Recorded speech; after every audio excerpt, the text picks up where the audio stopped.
Hello viewers, welcome to our channel master chef mummy.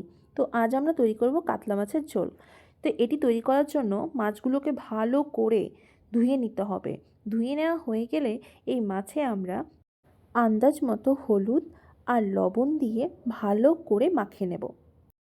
আজ আমরা এই মাছ ভাজার আগে প্রথমে মাছের তেলগুলোকে ভালো করে ভাজবো। তার জন্য কড়াইতে তেল দিয়ে সেই মাছের তেলগুলোকে আমরা কড়াইয়ে দিয়ে দিলাম। সেটা ভালো করে আমরা তৈরি করে এক সাইডে রেখে দিলাম।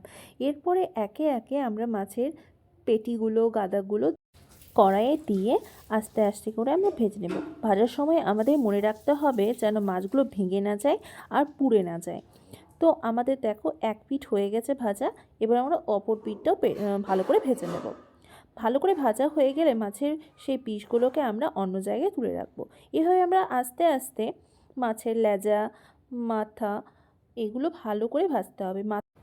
মাছ ভাজার সময় আমাদের কিন্তু খুব সাবধানতা অবলম্বন করতে হবে, কারণ মাছের চোখগুলো কিন্তু ফেটে যাওয়ার সম্ভাবনা থাকে, তাই ঢাকা দিয়ে দিয়ে আমাদের ভাজতে হবে। এরপরে দেখো লেজা মাথা সব ভাজা হয়ে গেছে, আমরা সেইগুলোকে কিন্তু থালাতে তুলে নিচ্ছি। এবার আমাদের মশলা তৈরি করতে হবে। মশলা তৈরি করার জন্য পেঁয়াজ, টমেটো, শুকনো লঙ্কা, আদা আর রসুন আমরা রেখেছি।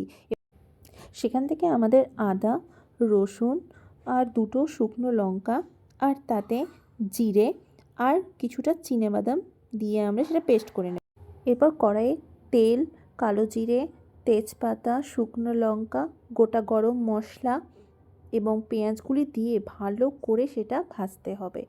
এটা একটু লাল লাল করে ভাজতে হবে। তার মধ্যে আমরা পরিমাণ মতো লবণ দিয়ে দিলাম এবং কেটে রাখা টমেটো কুচিগুলোও দিয়ে দিলাম। এইবার এই মশলাটা সুন্দর করে আমাদের ভেজে নিতে হবে। ভাজা হয়ে গেলে তাতে সেই পেস্ট করে রাখা মশলাটিও আমরা দিয়ে দিব এবং তাতে অল্প পরিমাণে হলুদ দিয়ে আরও সুন্দর করে আমরা সেটা কষিয়ে নেব। কষিয়ে নেওয়া হয়ে গেলে আমরা আবার একটু চিনি দিয়ে দিলাম। এটা তোমরা দিতে পারো আবার নাও দিতে পারো। এরপরে আমরা কয়েকটা কাঁচা লঙ্কাও সেটির মধ্যে দিয়ে দিলাম। সামান্য একটু জল দিলাম, যেন একটু মাছের ঝোল ঝোল করবো তো তাই। এবার আমরা ভেজে রাখা সেই মাছের টুকরোগুলোও সেই ঝোলের মধ্যে আমরা এখন দিয়ে দিচ্ছি। এবার এই ঝোলটাকে খুব সুন্দর করে আমাদের ফোটাতে হবে, তাহলেই আমাদের রেডি হয়ে যাবে কাতলা মাছের ঝোল।